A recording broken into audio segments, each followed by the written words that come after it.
हम लोग बात करेंगे कि कंज्यूमर कोर्ट्स में डिलेज क्यों होती है। अक्सर ये देखा गया है कि जो अपोजिट पार्टी है वो आपके कंप्लेंट का रिप्लाई टाइम पे देता नहीं है। इससे क्या होता है कि अननेसेसरी जो डिलेज हैं वो होते रहते हैं और आपके केस में बहुत ज़्यादा टाइम लग जाता है। जब आप अपनी कंप्लेंट कंज्यूमर कोर्ट में फाइल करते हैं, कंज्यूमर प्रोटेक्शन एक्ट के सेक्शन 38(2)(a) के अनुसार आपकी कंप्लेंट का दाखिला 21 दिन में हो जाना चाहिए।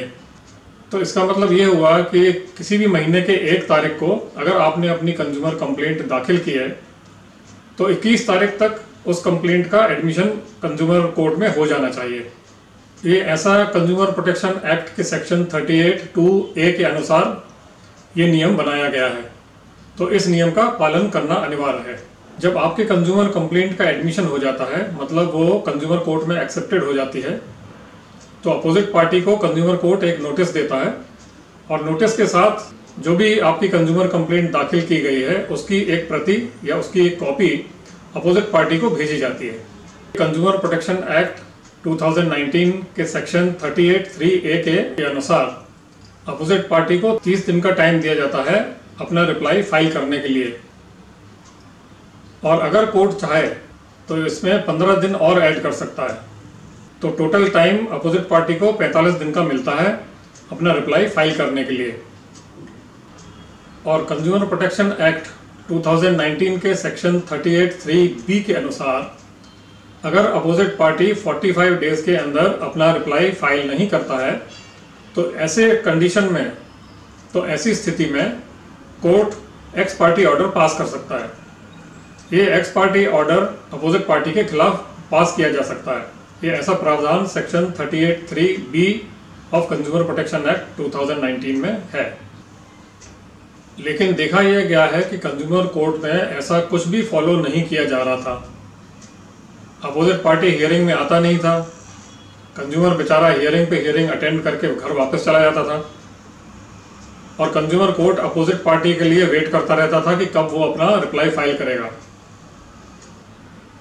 तो ये एक बहुत ही खराब स्थिति थी कंज्यूमर कोर्ट की और इसके कारण बहुत सारे डिलेज हो रहे थे। तो ये रोकना बहुत जरूरी था। तो ये जो डिले हो रहा था ये कंज्यूमर एक्ट का वायलेशन था, क्योंकि सेक्शन 38(3)(a) के अनुसार 45 डेज में अपोजिट पार्टी को रिप्लाई देना होता है, लेकिन वो देता नहीं था। ऐसा ही एक case new India assurance versus हिली मल्टीपर्पज कोल्ड स्टोरेज में देखा गया और ये जो केस था ये सुप्रीम कोर्ट तक पहुंच गया, क्योंकि इसमें भी अपोजिट पार्टी से 45 डेज के बाद रिप्लाई लिया गया। तो न्यू इंडिया एश्योरेंस वर्सेस हिली मल्टीपर्पज कोल्ड स्टोरेज के केस में सुप्रीम कोर्ट ने यह डिसाइड किया कि कंज्यूमर कोर्ट के पास ऐसा कोई भी पावर नहीं है कि वो अपोजिट पार्टी से 45 डेज के बाद उसका रिटन वर्जन ले ले। सुप्रीम कोर्ट ने कहा कि कंज्यूमर प्रोटेक्शन एक्ट में या कंज्यूमर प्रोटेक्शन रूल्स में कहीं पे भी ऐसा कोई भी पावर कंज्यूमर कोर्ट को नहीं दिया गया है जहां पे वो अपोजिट पार्टी से 45 डेज के बाद उसका रिटन वर्जन या रिटन रिप्लाई एक्सेप्ट कर ले। सुप्रीम कोर्ट ने यह भी कहा कि कंज्यूमर कोर्ट के पास ऐसा कोई भी पावर नहीं है कि वो अपोजिट पार्टी से रिप्लाई लेने के 45 डेज का टाइम एक्सटेंड कर सकता है।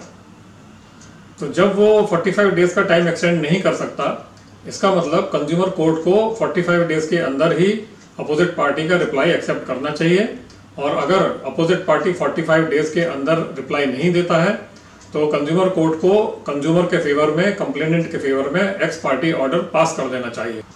सुप्रीम कोर्ट ने यह भी बताया कि जो 45 डेज का टाइम होता है अपोजिट पार्टी को रिप्लाई देने के लिए, वो जिस दिन से उसके पास नोटिस की कॉपी और प्लेंट की कॉपी, मतलब जो आपने कंज्यूमर कंप्लेंट फाइल की है उसकी पूरी कॉपी जिस दिन अपोजिट पार्टी को मिलती है उस डेट से 45 डेज स्टार्ट होता है।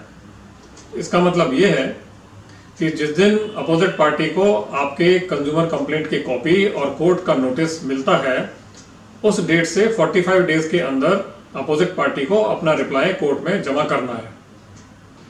सुप्रीम कोर्ट ने यह भी क्लियर किया कि अगर किसी कारण अपोजिट पार्टी को कंप्लेंट की कॉपी नहीं मिली है और सिर्फ नोटिस की कॉपी मिली है, तो ऐसी स्थिति में जो फर्स्ट हियरिंग होती है तभी अपोजिट पार्टी को ये अपना इशू रेज करना चाहिए कि उसको कंप्लेंट की कॉपी नहीं मिली है।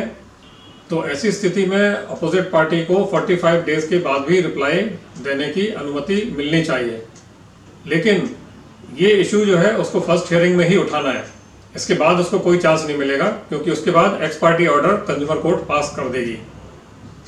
तो ये इतना अच्छा ऑर्डर सुप्रीम कोर्ट ने दिया है, इससे हम सब कंज्यूमर्स को बहुत मदद मिलेगी और जितनी भी ये डिलेज हो रही हैं और जितने भी डिले टैक्टिक्स ये अपोजिट पार्टी और उनके लॉयर्स करते थे वो सारे बंद हो जाएंगे। और ऐसे में क्या होगा कि जो कंज्यूमर केसेस हैं वो बहुत ही जल्दी डिसाइड होंगे और इससे सारे कोर्ट्स को बहुत फायदा होगा। तो हम आशा करते हैं कि आप इस जजमेंट का फायदा उठाएंगे और अगर अपोजिट पार्टी 45 डेज के अंदर रिप्लाई नहीं करता है तो आप एक्स पार्टी ऑर्डर की डिमांड कर सकते हैं कोर्ट से। आशा करता हूं कि आज का वीडियो ये आपको बहुत अच्छा लगा होगा और आपको ये जानकारी भी अच्छी लगी होगी। आप हमारा चैनल सब्सक्राइब कर सकते हैं और लाइक भी कर सकते हैं। अगर आपका कोई सुझाव है तो आप कमेंट सेक्शन में कमेंट लिख के हमको भेज दीजिए। बहुत बहुत धन्यवाद। नमस्कार।